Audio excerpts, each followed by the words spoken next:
আচ্ছা, আমাদেরকে বিভিন্ন ধরনের কাজ করার জন্য লোকাল হোস্ট ইউজ করতে হয়, যার মধ্যে একটা হচ্ছে যে আমাদের পিএইচপি ইউজ করার জন্য আমাদের লোকাল হোস্ট ইউজ করা লাগে। এবং লোকাল হোস্ট ইউজ করার আগে আমাদের কী করতে হয়?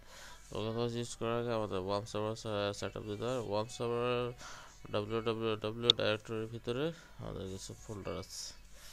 ওয়ার্ম সার্ভারটা আছে সি ড্রাইভে, তারপর ওয়ার্ম ফোল্ডার, দেন হচ্ছে www ডাইরেক্টরি। সেই ডাইরেক্টরির মধ্যে এগুলো হচ্ছে main file, favicon icon, index PHP, test MySQL PHP. এখানে যে ফোল্ডারগুলো তৈরি করা হয়েছে এগুলো আমাদের কাজ করার জন্য তৈরি করা হয়েছে, আর এইটাও আমাদের কাজ করার জন্য তৈরি করা হয়েছে। এখন এগুলোকে আমরা ডাইরেক্ট দেখতে পারি না। দেখতে হলে আমাদেরকে কী করতে হয়? দেখতে হলে আমাদেরকে লোকাল হোস্টের পাশে অর্থাৎ যে ফোল্ডারটা আমরা করছি সেটা স্ল্যাশ, দেন হচ্ছে যে আমাদের যেমন ফার্স্ট ক্লাস করেছি, ফার্স্ট ক্লাস ফোল্ডারটার মধ্যে আমরা এন্টার দিতে পারি।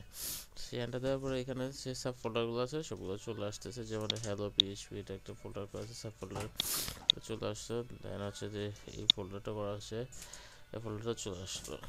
এখানে একটা ব্যাপার আছে যে এখানে শুধু একটা লাইন আছে, সেই লাইনটা লেখার ক্ষেত্রে আমরা শুধুমাত্র নোটপ্যাডে ইকো লিখে হ্যালো ওয়ার্ল্ড লিখলেই হয়ে যাচ্ছে, এটা চলে আসে। কিন্তু যদি সেকেন্ড লাইন লিখতে হয়, অর্থাৎ আমাদের এখানে যেটা IGIO ফোল্ডার লেখা আছে, প্রথম একটা লাইন, সেকেন্ড আরেকটা লাইন। সো এটা লিখতে হলে আমাদেরকে কী করা লাগছে? ব্র্যাকেট দেওয়া লাগছে, যেটা আমাদের HTML কোড। সেই ব্র্যাকেটটা লিখতে হলে আমাদের প্রথমে দিতে হচ্ছে ইকো, সেই ইকো দেওয়ার পরে সেকেন্ড কোটেশন, দেন হচ্ছে ব্র্যাকেট, তারপরে সেভ। দেন আপনি হচ্ছে এখানে আপনাদের ব্রাউজারে চলে আসতেছে ফার্স্ট লাইন, সেকেন্ড লাইন।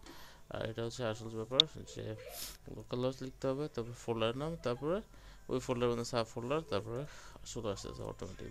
এছাড়া দেখা যাবে না।